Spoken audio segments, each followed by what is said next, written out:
Ladies and gentlemen, thank you for standing by. Welcome to the Ralph Lauren third quarter fiscal 2021 earnings call. At this time, all participants are in a listen-only mode. Later, we will conduct a question-and-answer session. Instructions on how to ask a question will be given at that time. If you should require assistance during the call, please press star then zero. As a reminder, this conference is being recorded. I'll now like to turn over the conference to our host, Ms. Corinna Van der Ghinst. Please go ahead. Good morning, and thank you for joining Ralph Lauren's third quarter fiscal 2021 conference call. With me today are Patrice Louvet, the company's President and Chief Executive Officer, and Jane Nielsen, Chief Operating Officer and Chief Financial Officer. After prepared remarks, we will open up the call for your questions, which we ask that you limit to one per caller. During today's call, we will be making some forward-looking statements within the meaning of the federal securities law, including our financial outlook. Forward-looking statements are not guaranteed, and our actual results may differ materially from those expressed or implied in the forward-looking statements. Our expectations contain many risks and uncertainties. Principal risks and uncertainties that could cause our results to differ materially from our current expectations are detailed in our SEC filings. To find disclosures and reconciliations of non-GAAP measures that we use when discussing our financial results, you should refer to this morning's earnings release and to our SEC filings that can be found on our investor relations website. And now I will turn the call over to Patrice. Thank you, Corey. Good morning, everyone, and thank you for joining today's call. Our third quarter performance reflected strong underlying progress on our path to quality, sustainable long-term growth. Overall, revenues improved sequentially and were in line with our expectations. Stronger than expected recovery in Asia was offset by the impact of continued COVID-19 resurgences across Europe, while North America was roughly in line with our expectations, even with additional COVID pressures. Meanwhile, our focus on brand elevation, improved quality of sales, and cost discipline drove better than expected gross and operating margin expansion in the quarter, with double-digit AUR growth and digital profitability exceeding our expectations. And while COVID is likely to remain a near-term headwind, there is reason to be hopeful as we start the new year and vaccines begin to roll out. Ralph and I are incredibly proud of the dedication, resilience, and agility our teams have shown in not only managing through the pandemic, but also positioning the company to emerge stronger than we came into it. As part of this, we balanced reset activities with an acceleration of our core strategies, including strengthening our brand and bolstering our marketing and new customer acquisition, expanding key categories in international markets, scaling our connected retail offerings globally, continuing to prune non-elevating distribution, and further realigning our cost structure. These actions are consistent with the 5 strategic priorities that we laid out as part of our long-term plan prior to COVID. These include, first, win over a new generation of consumers. Second, energize core products and accelerate high-potential underdeveloped categories. Third, drive targeted expansion in our regions and channels. Fourth, lead with digital across all activities. And fifth, operate with discipline to fuel growth. I will touch on a few of these in a moment, but first let me provide some updates specific to this quarter's performance.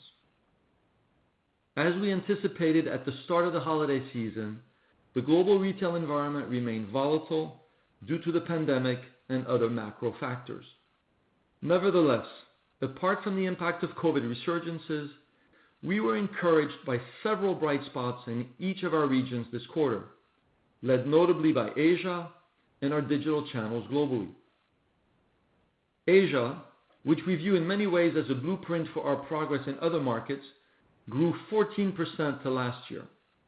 This was driven by continued momentum in the Chinese mainland, with more than 40% reported growth. Japan returned to positive growth in the quarter, while Korea was up double digits. In North America, performance continued to improve sequentially, and was in line with our expectations despite rising COVID cases in many of our key markets. Our strategy of elevating our brand across digital, department stores, and off-price is well underway, and we're still on track to complete the significant portion of this work in fiscal 21. Europe was the most challenging segment this quarter, with the majority of our stores closed for a full month of the key holiday period. In addition to the government-mandated shutdowns, there were also significant operating and travel restrictions throughout the quarter, which have continued into our fourth quarter to date. In many ways, these second and third wave restrictions have been more disruptive than the first wave of shutdowns we experienced last spring, as they varied greatly by market and by day. Third quarter traffic headwinds were partly mitigated by a strong acceleration across our owned and wholesale digital channels in Europe. This was driven by our expanded connected retail programs, exclusive capsules with partners like Mytheresa and ASOS, holiday campaigns, and influencer activations. We also leveraged this period of disruption to continue our long-term brand elevation in the region, acquiring new high-value consumers and driving increased AUR despite a highly promotional competitive environment. These actions should help position our brands for healthier recovery and ecosystem expansion once we emerge from COVID. By channel, digital continued to be a key driver of our performance, with digital sales accelerating in all three regions this quarter. We continued to scale up our connected retail offerings and emphasize gifting and key product categories for holiday. These included our iconic sweaters, holiday bear programs, home and loungewear that are resonating with consumers today. In our brick and mortar stores, as I mentioned, traffic was challenged due to COVID, particularly in Europe and North America. But we were strongly encouraged that our teams were able to deliver higher conversion in these channels with double-digit AUR growth and reduced discounting, while also starting to leverage our new connected retail offerings this holiday. We also continue to invest in targeted new store expansion in key growth markets with 23 new stores this quarter, primarily in Asia. Within our wholesale business, we were encouraged by continued sequential progress across regions, particularly on wholesale.com. We still expect pressure on our reported sell-in trends in the near term as we deliberately exited department store doors early in the pandemic and prioritized inventory management in this environment. As a reminder, this near-term discipline is integral to building price harmonization across our ecosystem and to protecting the elevation and long-term equity of our brands. Turning to our efforts to win over a new generation. In the third quarter, we continued to ramp up our personalization initiatives, shift our brand building efforts increasingly toward digital, and leverage the authentic values that have been central to our brand since Ralph started this company more than 50 years ago. Let me touch on some of the highlights from this quarter. First, we launched a fully integrated and diverse Family is Who You Love holiday campaign across social media, our own stores and digital sites, and wholesale environments. We also focused more than ever on creating innovative digital experiences that immerse the consumer in the world of Ralph Lauren. These included our groundbreaking virtual flagship store experiences in Beverly Hills, New York, and Paris, where consumers around the world can experience our brands and the full breadth of our assortment in a way that was previously only possible by walking into one of our beautiful stores. Amplifying the reach of our flagships to a global audience, digital traffic in these virtual stores was 8 times greater than the foot traffic in these physical stores over the same period. We were also the first apparel brand to launch Snapchat's logo scan this holiday. This allows consumers to scan our iconic Polo Pony logo from any surface, including clothing items, ads, shopping bags, and more, to trigger an augmented reality experience that brings them into the world of Ralph Lauren and ultimately transact on our own site. And in Asia, we were excited to launch our live stream selling event with 360-degree activation for Singles Day, delivering more than 120 million impressions. We're investing in these new forms of selling, including social commerce, which we expect to become a greater part of the digital shopping experience long term.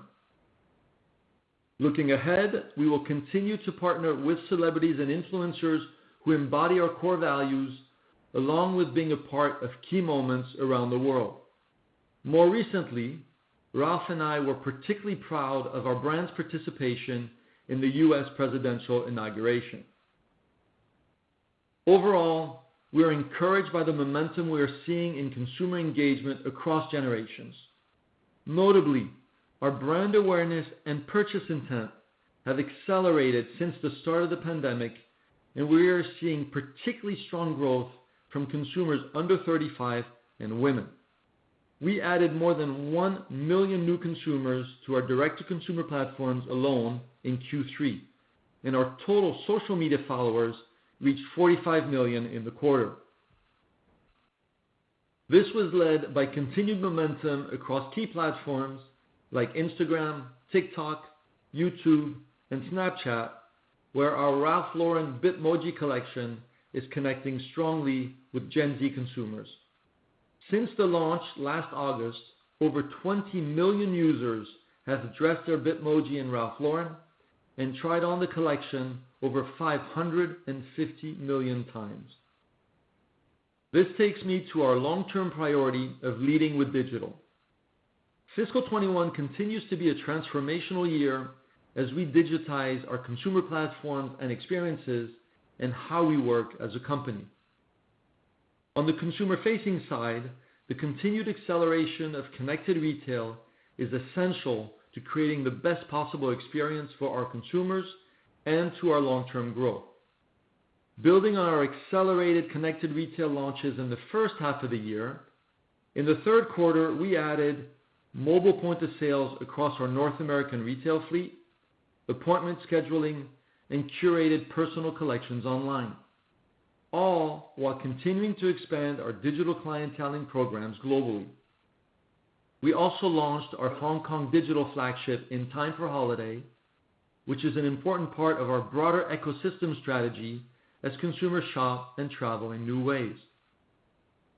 In addition to strengthening our digital commerce capabilities, we continue to build our social commerce presence and expand our partnerships with influential digital retailers around the world.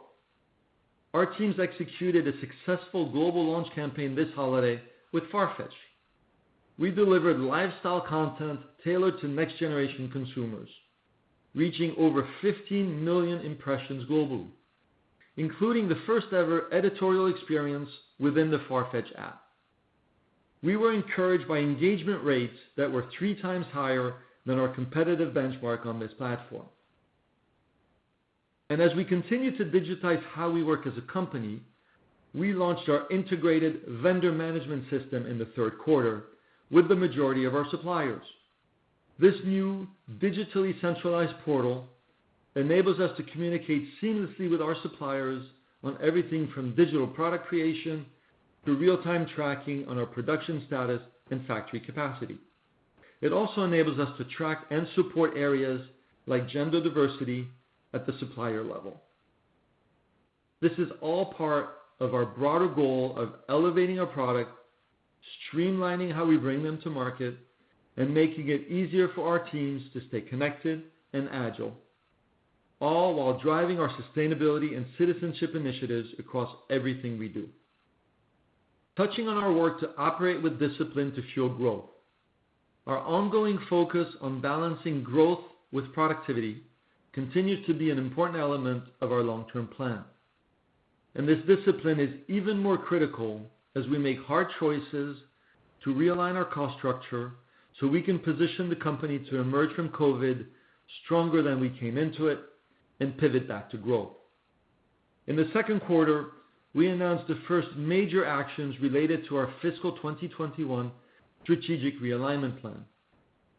These included, first, the simplification of our organization, enabling our teams to move with greater agility. And second, an assessment of our brand portfolio, resulting in the decision to move Chaps to a fully licensed business. Today, we announced the next stage of our plan, which is focused on realigning and driving increased efficiencies across our global real estate footprint. While Jane will discuss these actions in more detail in a moment, I am pleased that we are making good progress on this multi-pronged plan. This gives us increased confidence in our ability to start fiscal 22 strong and with the right foundations in place. Importantly, I also want to take a moment to touch on our ongoing work to integrate citizenship and sustainability into everything we do. In the third quarter, we were proud to score 100% on the Human Rights Campaign Foundation's Corporate Equality Index and earn the designation as a Best Place to Work for LGBTQ equality. On the supply chain and sustainability front, we have leveraged this period of change to continue diversifying across geographies and strengthening our relationships with suppliers. From improved capacity planning to implementing diversity and inclusion training and driving best practices in sustainability. In the third quarter, we reaffirmed our commitment to achieving our science-based greenhouse gas emissions targets and joined hundreds of other organizations in calling on the U.S. federal government to re-enter the Paris Climate Agreement, which the new administration recommitted to just a few weeks ago. We look forward to sharing further progress, including our greenhouse gas reduction roadmap, in our 2021 report update this June. In closing, Ralph and I are optimistic about the future of our business and encouraged by the work our teams are doing to emerge from COVID stronger than we came into it. We are spending this time doing the important work of elevating our brand, investing in key strategic areas, streamlining our business, and realigning our cost structure. We have made meaningful progress in delivering digital experiences for all of our consumers around the world and driving our direct-to-consumer channels, all while pursuing our goal of becoming a more equitable, diverse, and sustainable company. With that, I'll turn it over to Jane to discuss our financial results, and I'll join her at the end to answer your questions. Thank you, Patrice, and good morning, everyone. Our third quarter results demonstrate solid execution of our strategy through this holiday season in the midst of a still challenging operating environment. We continue to focus on what we can control in this dynamic context and on positioning the company to accelerate value creation as we emerge from the pandemic. This includes investing in our powerful lifestyle brands, our digital transformation, and maintaining a strong balance sheet, while also realigning and streamlining our operational and expense structures. As Patrice mentioned, today we announced the second round of actions related to our fiscal 21 strategic realignment plan. This stage focuses on realigning our real estate footprint to our future strategic priorities. This includes, first, reducing our North America corporate office footprint up to 30%, along with selected reductions in Europe and Asia, as our teams embrace new ways of working and we pivot resources to our key strategic priorities. Second, closing up to 10 retail locations globally, pending ongoing landlord negotiations. Combined with the successful lease renegotiations completed year to date, we expect these savings to drive improved profitability in our existing fleet while we continue to expand our brand elevating ecosystems.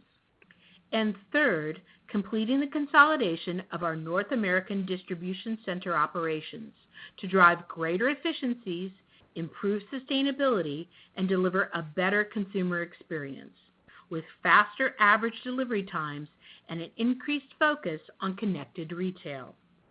Combined, these actions are expected to result in gross annualized pre-tax expense savings of approximately $200 to $240 million, inclusive of our previously announced organization savings. While we still expect the majority of the original $180 to $200 million in organizational savings to flow through to the bottom line, we expect to reinvest the majority of our savings related to today's actions in our future growth. We will provide any additional updates to the plan as the actions are finalized. Moving on to the third quarter performance. Third quarter revenues declined 18%, following a 30% decline in the second quarter. Asia and North America both improved sequentially, while Europe was more significantly impacted by COVID and mandated closures and restrictions in the quarter. Global wholesale revenue declined 19%, and direct-to-consumer revenues were down 16%. Our digital business outperformed with sales up more than 20% to last year, including double-digit growth in all regions. And even more importantly, our digital operating margins continued to expand, with Q3 digital margins up 900 basis points to last year and accretive to our total company rate through a combination of higher quality of sales and operating expense leverage.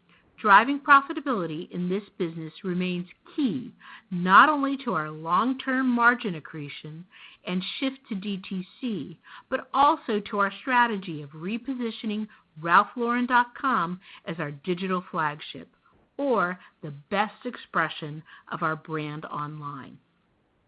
Total company adjusted gross margin was 65.4% in the third quarter, up 320 basis points to last year. Gross margin expansion was primarily driven by strong AUR growth along with favorable geographic and channel mix shifts. Around 60 basis points of this quarter's gross margin expansion was driven by unusual mix shifts due to COVID, with the remainder driven primarily by our continued global improvement in pricing and promotions.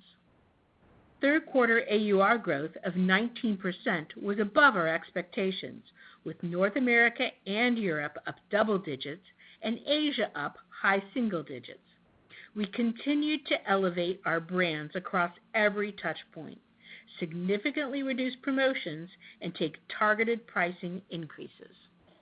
Our confidence in this strategy is reinforced by our continued improvement in full price penetration, larger baskets, and better than expected conversion, even as AUR growth has exceeded our expectations. Operating expenses declined 11% to last year, driven by reductions in compensation, rent, and other expenses as we continue to work in new ways. Adjusted operating margin for the third quarter was 13.3%, down 70 basis points to last year. Marketing in the third quarter decreased 3%. We shifted some investments into the fourth quarter of the year as store closures and in-store shopping restrictions increased due to rising COVID cases. However, we accelerated select strategic marketing investments this holiday, focusing on higher margin, new customer acquisition in North American digital, and reactivation of in-person events in Asia. We expect fourth quarter marketing to increase about 50% to support our long-term brand building activities and key events like Lunar New Year and the Australian Open.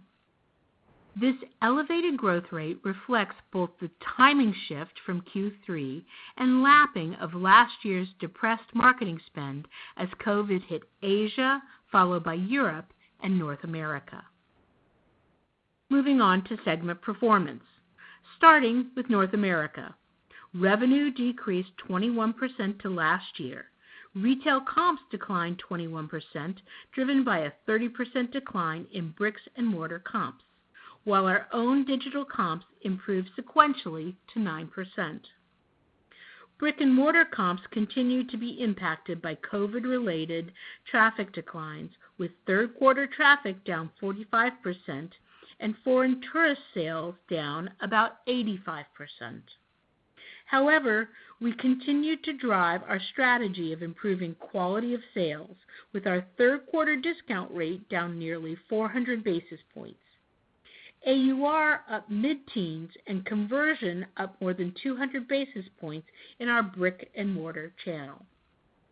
Our digital commerce comps were up 9%, with total digital sales up 10% in the quarter. Underlying sales to domestic consumers grew high teens, while sales to international Daigou consumers declined double digits to last year, as planned. We reduced our site-wide promotions by 52 days compared to the prior year as we continue to elevate our digital experience, driving AUR up 22% and gross margins up more than 800 basis points to last year in the channel. While these deliberate reductions in promotional activity are a headwind to our digital comps in fiscal 21, we continue to invest more aggressively on new consumer acquisition during this transition period. Our accelerated investment in digital marketing generated a 27% increase in new customers during this competitive holiday quarter, exceeding our expectations. Year to date, these new consumers are transacting at higher gross margin rates and larger basket sizes, and represent a higher penetration of consumers under 35. Looking ahead, we are focused on retaining these new consumers and are encouraged thus far by repeat purchase rates. Stronger sales to domestic consumers this quarter were driven by our ongoing investments in connected retailing like buy online, pick up in store, new functionality like online exchanges and Klarna payment installments, and expanded personalization and targeted marketing efforts. All of these initiatives helped deliver a significant increase in our full price sales this quarter, which grew more than 130% to last year. In North America wholesale, third quarter revenue declined 22% as we continued to manage our shipments carefully and realigned inventories to demand. Full price sales declined at a more moderate rate, driven by stronger trends in core replenishment, Polo men's, kids, and home, while Lauren women's remained challenged, consistent with the broader category. Our inventories in the marketplace were clean and well-positioned at the end of the third quarter, declining more than 30% at North America wholesale. Our sales to off-price were down meaningfully as planned, as we continue to significantly reduce our penetration in this channel. Moving on to Europe. Third quarter revenue declined 28% on a reported basis and 32% in constant currency. Europe retail comps were down 38%, with a 51% decline in our bricks and mortar store comps, partly offset by an acceleration in our own digital commerce, up 68%. Across Europe, our bricks and mortar businesses were significantly impacted by traffic headwinds, with some form of store closures or restrictions across 16 of our 17 markets in the region, ranging from curfews and weekend closures to full lockdowns. Despite these pressures, our conversion improved and AUR increased 12% to last year, driven by our ongoing strategy to elevate our factory channel. Strong momentum in our own digital commerce comp was driven by our new consumer acquisition, up 112%, along with expanded connected retailing initiatives, gifting programs, and improved digital content. Europe wholesale revenues declined 22% in constant currency as we continued to limit shipments to reset our inventories to demand. COVID-related challenges at bricks and mortar wholesale were partially offset by stronger performance at our wholesale digital accounts, where sell-in and sell-out rates were both positive for the quarter. Turning to Asia, revenue increased 14% on a reported basis and 9% in constant currency. Our Asia retail comps increased 3%, with bricks and mortar stores up 1% and digital comps up 54%. We are encouraged that growth in the Chinese mainland is not only back to pre-COVID levels of more than 40% on a reported basis, but growing versus LLY. Japan also returned to positive growth in the third quarter, with sales increasing high single digits on a reported basis following a second COVID wave in Q2. However, we continue to watch Japan closely as key areas like Tokyo and Osaka entered a state of emergency in January. Overall momentum in our Asian digital businesses continued through the quarter, driven by strong performance across all key markets and channels, including our own sites and digital pure plays, where we added 4 new partners in the quarter. Moving on to the balance sheet. We ended the third quarter with $2.8 billion in cash and investments and $1.6 billion in total debt, which compares to $1.9 billion in cash and investments and $694 million in total debt at the end of last year's third quarter. While we have managed our balance sheet carefully since the start of the pandemic to preserve liquidity, we are monitoring COVID conditions closely. And based on our current outlook, we are planning to reinstate our dividend in the first half of fiscal 22. Net inventory declined 4% to last year, including a 2% decline in North America, 15% decline in Europe, and a 7% increase in Asia to support growth. While we have taken a highly cautious approach to managing inventory through the pandemic, overall, we are encouraged by our team's ability to both move inventories across regions and to merchandise around our core and iconic styles, as well as key COVID categories like home, loungewear, and casual tees. Our increased agility is also enabling us to drive core product replenishment and shift back into pre-COVID categories as consumers start returning to more normalized trends. Looking ahead, our outlook is based on our best assessment of current COVID lockdowns and trends and is subject to change given the dynamic nature of COVID developments around the world. We currently expect fourth quarter revenues to decline approximately mid to high single digits, representing a meaningful sequential improvement from the first 3 quarters of the year. This includes the impact of third wave COVID lockdowns in the UK and Germany from the start of the quarter through approximately mid-February, as well as partial closures in France, Spain, and Italy. Third wave lockdowns in Japan through early March, and a slow recovery in North America, where we have also seen increased cases and COVID-related traffic headwinds. If government-mandated lockdowns or restrictions are extended from these periods, or more severe restrictions are applied, this could negatively impact our current outlook. These COVID-related headwinds should be partially mitigated by continued momentum in China and our global digital businesses. We expect gross margins to continue expanding, albeit at a more moderate rate than the first 3 quarters of the year, as we strategically repurpose full-price product from last year's COVID shutdowns to our factory channels. Improved pricing and promotions, including targeted consumer messaging, should continue to be the most durable driver, followed by geographic and channel mix.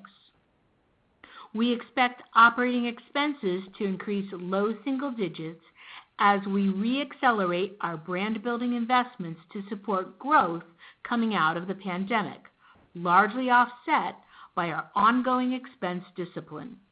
Excluding marketing, operating expenses are expected to decline low single digits.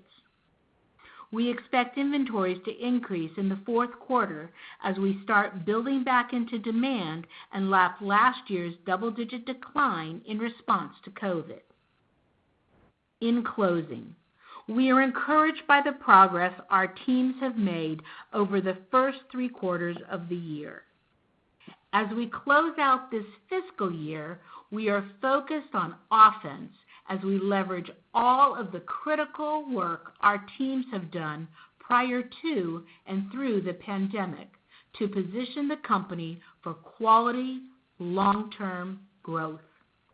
Led by Ralph's enduring vision to guide us through a still highly dynamic global environment, we are accelerating our core strategies, including, first and foremost, elevating our brands, driving our company-wide digital transformation, and targeting expansion in key geographies, all while adopting new ways of working and executing with discipline around our cost structures. With that, let's open up the call for your questions. Ladies and gentlemen, if you wish to ask a question, please press star then 1 on your touch-tone phone. You will hear a tone indicating you have been placed into queue. You may remove yourself from queue at any time by pressing star 2. If you're using a speakerphone, please pick up the handset before pressing the numbers.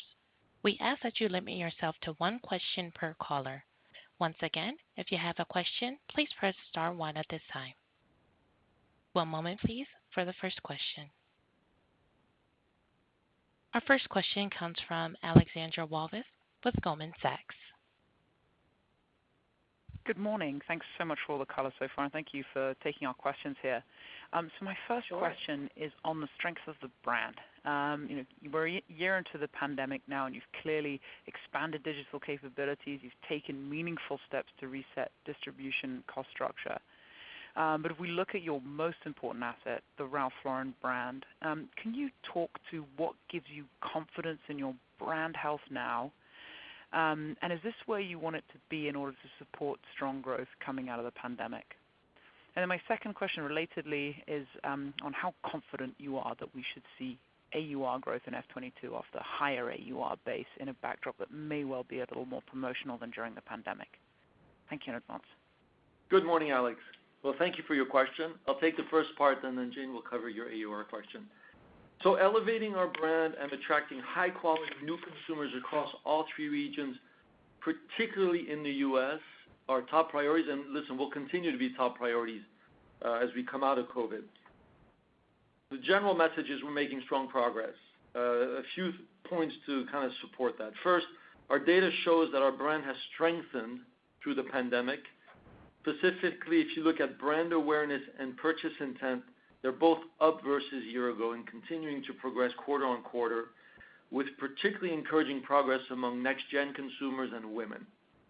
The second point is that we are acquiring more customers on our digital sites. We've seen 38% growth in North America, 79% growth in Europe, and more than tenfold growth in Asia in terms of new customers on our sites year to date. This is clearly on the back of the deliberate targeted marketing plans that we've put in place across the regions. And it's also worth noting that we're not just driving higher traffic to our digital businesses, but we're also seeing, and I think you heard it in Jane's remarks, an increase in our full price sales. So we're bringing in new consumers that are higher ticket and higher margin, and I think that bodes well for the future for us. The third point is really around our social media presence, which continues to deepen and grow around the world. Our followers reached a record high 45 million this quarter, and we're especially encouraged by our progress on key platforms like Instagram and TikTok, YouTube, Kakao, and Line in Asia, where, as you've likely seen, we've developed some pretty unique partnership, including our recent Bitmoji Snapchat partnership. We're also driving brand heat through product. As you may have seen, our recent streetwear collaboration with Clot which is a brand founded by Edison Chen and Kevin Poon, based out of Hong Kong. There's a lot of excitement around these products. They virtually vaporized as we put them up for access to consumers. Within a few seconds, they were sold out, and now you can have them at multiples of the retail price on sites like StockX. So we've been happy with the response we've seen and the contribution to overall brand heat. All this, importantly, is enabled by our strong balance sheets. Jane just touched on that, which has allowed us to continue driving our strategic priorities like brand elevation, like investing in marketing, and also reinstate our dividend in the coming quarters. So together, if you put all these elements together, this gives us confidence that we're investing in the right places to elevate our brand and drive interest and heat, particularly with the next generation that we're specifically focused on. And then on your AUR question, I'll let Jane answer that. Sure.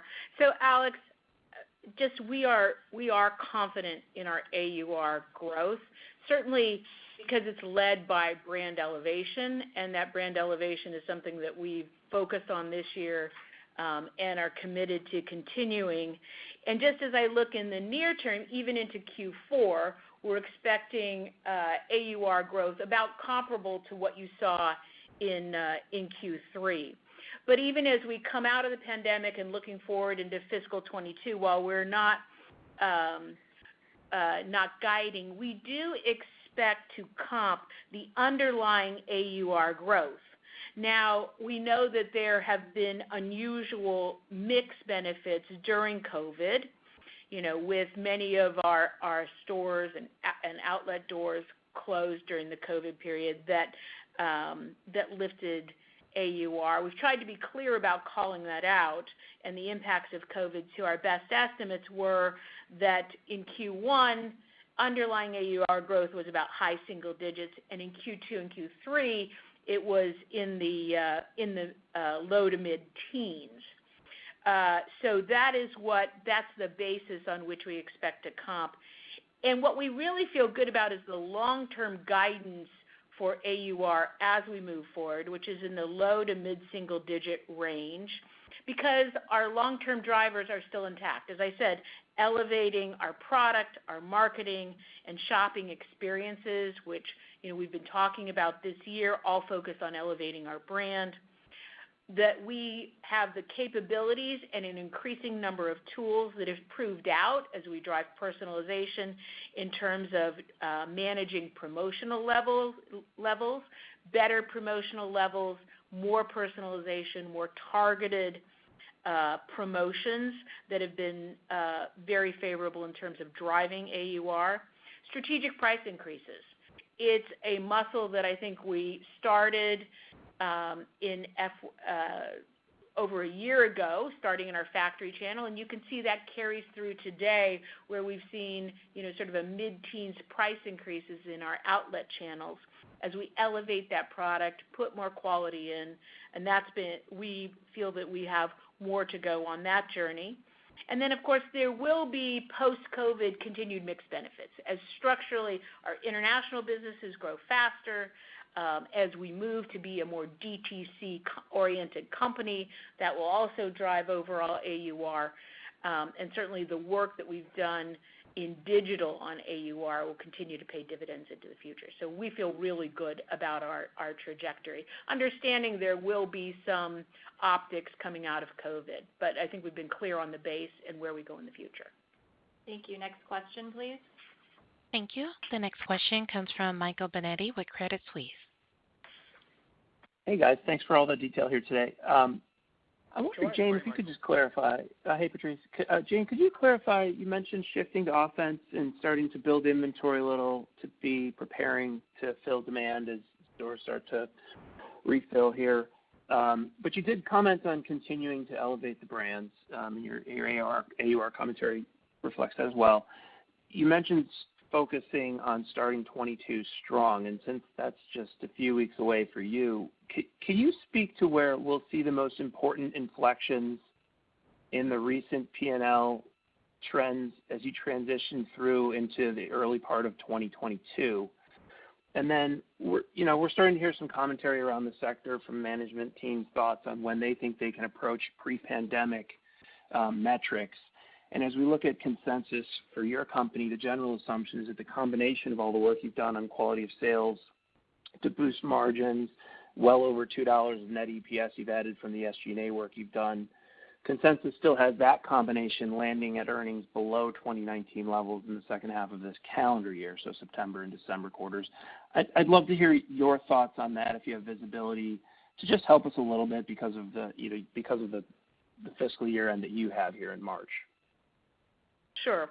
So let's peel that apart. So starting with inventory, as we do look at, while we're very clear that there is some near-term disruption, which likely could last into our fiscal 22 from COVID, our long-term optimism, and especially in the second half of our fiscal year, is high.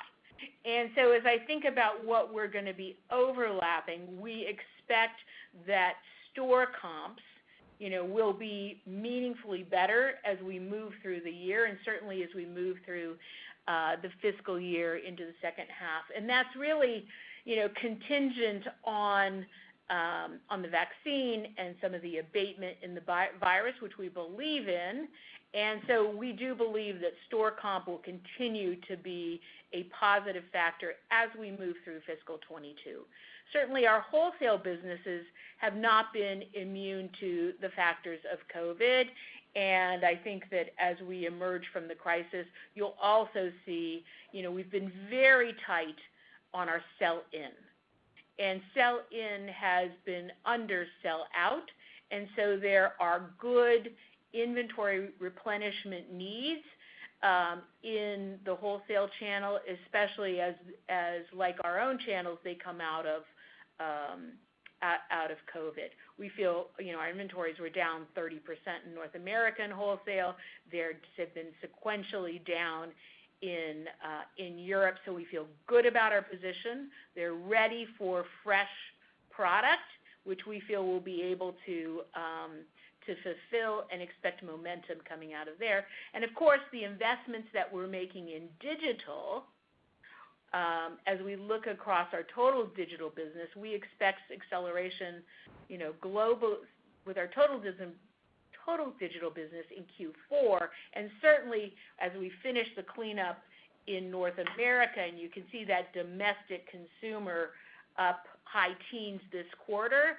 We'll be done with a lot of the Daigou cleanup, and you'll start to see that acceleration coming into fiscal 22. Those are the key drivers that give us optimism in 22. We do feel comfortable about our savings estimate of the majority of 180 to 200 million that we announced in the first realignment plan flowing through to be an EPS driver.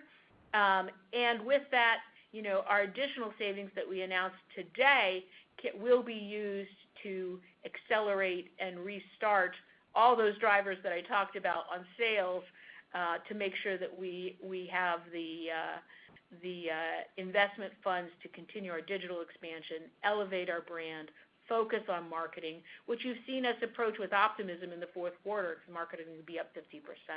Those are the drivers. The question is timing, but we do feel confident about certainly in the back half of 22. Next question, please. Thank you. The next question comes from Matthew Boss with J.P. Morgan. Great, thanks. On North America, Patrice, maybe what inning would you peg your strategic quality of sales actions in today?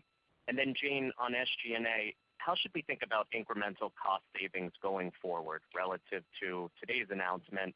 Should we think about incremental cost savings from here reinvested back into the business? And if so, how would you rank more offensive investments to drive top line from here? Good morning, Matt.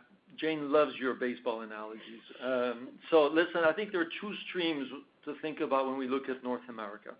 The first stream of work is the hard resets that we are doing on off-price penetration, shutting down over 230 wholesale doors, and the Daigou customer on RalphLauren.com North America that Jane referred to. On that one, assuming the game ends in 9 innings and doesn't go overtime, we're likely at inning number 7 on those. So we expect we probably need a quarter, one more quarter, Q4, maybe a bit of Q1 to have that completed across these three areas. And then on the second stream, I'll be honest with you, I don't think the game ever ends on brand elevation in North America. I think we want to continuously elevate our product, elevate how we show up in marketing, elevate how we're distributed. And I think that's been part of the success of this brand historically, and that's something we will continue to drive. So I'd probably have us on the first inning with a never-ending game for that work stream. Just on the SG&A, Matt, what we feel good about is that our realignment plan is on track. We feel confident about the savings from the org restructure. That'll flow through fiscal 22, as we've said. And then as you think about real estate, as we called out in the announcement today, the benefits of real estate will start to be realized as we move through fiscal 22. So all of those benefits won't be realized in fiscal 23, but we'll start to realize them in fiscal 22. And we will use those savings to drive important investments in our business, like digital, like the work that we've been doing in personalization, which you've seen drive tremendous growth in Europe and is starting to bear fruit in our domestic business in North America. Certainly investment in China, where this year alone we've opened 85 stores. We intend to grow new stores. We intend to continue that journey as we move forward. We believe we have distribution opportunities in Asia and also more targeted distribution opportunities in Europe and North America, and we will use the savings for that, as well as increased marketing. We know that our brand and the elevation of the brand is so much of what is pulling the whole ecosystem up. So continuation of increased marketing across our brand. Next question, please. Thank you. The next question comes from Paul Lejuez with Citi. Hey, thanks, guys. Good morning. Curious how you're thinking about the range of top-line outcomes in F22, maybe relative to the pre-pandemic period, and what sort of flexibility do you have in the P&L if top-line is slower to recover? Just as I hear you talk about some of these expense initiatives, just wondering how much you can flex those if need be as you think about F22. And then just curious if you can share anything about what you see in the European digital business when stores close relative to how that digital business performs when stores are open. Thanks. Sure. So, Paul, what we have seen, let me start with the second part of your question, and then I will go to flexibility and inflection in FY22. So what we have seen in our Europe business specifically is that when the stores close, we do see an inflection in our digital business, although it's not a one-for-one offset. So you can just see by, this quarter with the shutdowns in our store in Europe in November and then into December, that suppressed the total Europe growth, but we did see an acceleration in digital and high quality digital growth. So we were very pleased with our reduction of discount rate in Europe and the very strong growth that we reported in digital in Europe. As I think about, the volatility as we move into fiscal 22, I think you're right. It's predicated on COVID and the rollout of the vaccine. And I think what you've seen us in the past is moving with agility. And as we look at our expense structure, we've been able to reinvest in the business as we are in the fourth quarter, elevate marketing, but do so on a timed basis and investing into high ROIC categories. And I think that gives us protection on the downside and protects our profitability as we are very focused on the return of that marketing. We will also have, more pricing flexibility as we move forward should there be volatility in the top line. And those are the primary factors that we'll look at as we move forward and understand the variability and volatility. Also, just a shout out to our supply chain, who, given the high variability of demand and inventory planning, has been able to replenish and shift by category across our broad range of categories, and that's given us the capability to meet demand, even though it's been highly variable based on COVID. So that gives us a lot of confidence as well. And Paul, the one element I would add on the European digital commerce performance, to Jane's point, is the fantastic work our teams in the markets have done relative to connected retail capabilities. I think pretty soon we won't be talking about digital and brick and mortar separately because they're now so intertwined. But as you look at these new ways of selling in the context of connected retail, we're expecting that to be an accelerator for our digital performance. And so a lot of that's been pioneered in Europe. A lot of that is what you see in these very strong numbers this quarter, where we're up 68% digital commerce in Europe. And I think that is a sustainable set of capabilities that will help us continue to accelerate progress on that front. Next question. Thanks, guys. Thank you. The next question comes from Ike Boruchow with Wells Fargo. Hey, good morning, everyone. Morning, Ike. I guess, Jane, question for you, similar to Benetti's question on kind of where the earnings base shakes out over time. I guess I wanted to focus really on the U.S. wholesale channel. So I believe pre-COVID you were kind of doing $1.5 billion of U.S. wholesale. You've got initiatives in place to shrink the door count and sounds like rationalize some of the lower margin revenue streams you had there. I guess when all is said and done and we're on the other side of this, how much of a smaller wholesale business do you expect to be managing, if at all? And then how does that kind of translate into operating margins? Are you planning a smaller, more profitable channel? Are you kind of trying to get back to where you were? Just kind of curious at a high level how you think about it. Yeah, so just, Ike, as we step back, I really believe that we should look at wholesale in three buckets. Obviously, this year we announced a significant cleanup in North America wholesale, where we exited about 230 doors in North America wholesale. We'll be through that, so good foundation, clean foundation. And moving from there, we know and we see we have share opportunities in the doors we are in. And so continued momentum from share. Even this quarter, we saw share gains in men's and kids and home in the wholesale channel. So with that reset base, there's no reason that we are focused on comp growth in North America wholesale. And the wholesale.com is an area of wholesale that we're very optimistic about. And so we expect to grow wholesale in the digital business. And then we've been clear that off-price, and especially this quarter, off-price was down meaningfully. Our full-price wholesale on a sell-in basis and sell-out basis in a sell-in basis was much better than what we reported in aggregate for North America wholesale. I expect the off-price cleanup as we exit Q4 to be about done, and it'll be repositioned to what it should be, which is a channel that we can liquidate excess in. And so that pressure that you're seeing from off-price will abate in fiscal 22.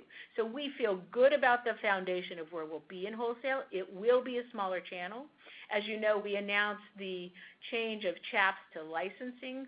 Chaps is almost a completely wholesale business in North America, and so you'll see that part shrink the wholesale base, but we feel confident about the value creation of that change. And we feel good about the positions that we're in and how we move forward and focus on growing share in that channel and maximizing pure plays in digital.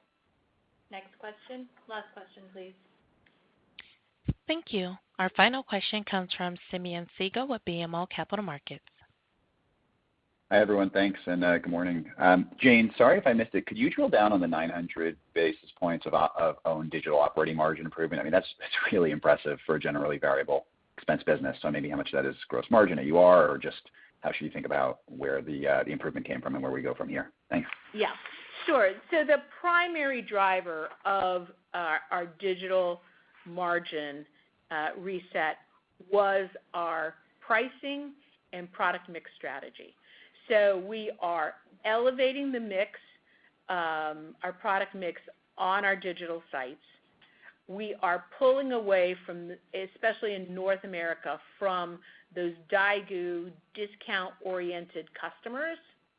We're recruiting new customers at a higher gross margin, a bigger basket, and so that's driving a great deal of our margin expansion as well. It's primarily coming from those resets, pricing, quality consumer recruitment, and we are getting some leverage on our fixed cost base, which is well built out and is ready to be leveraged from a growth standpoint. So we feel good about it has multiple drivers across all the vectors, and the most work has been on the North America site. That's where we've seen the biggest ladder up in this quarter in terms of digital margins, but tremendous progress in Europe over the past 6 quarters. And Asia, with the reboot of Asia, started off with quite healthy margins and continues to grow those margins, largely on scale. And Simeon, I would add, from a key deliverable for us this past year, we really were very focused on step-changing profitability of digital.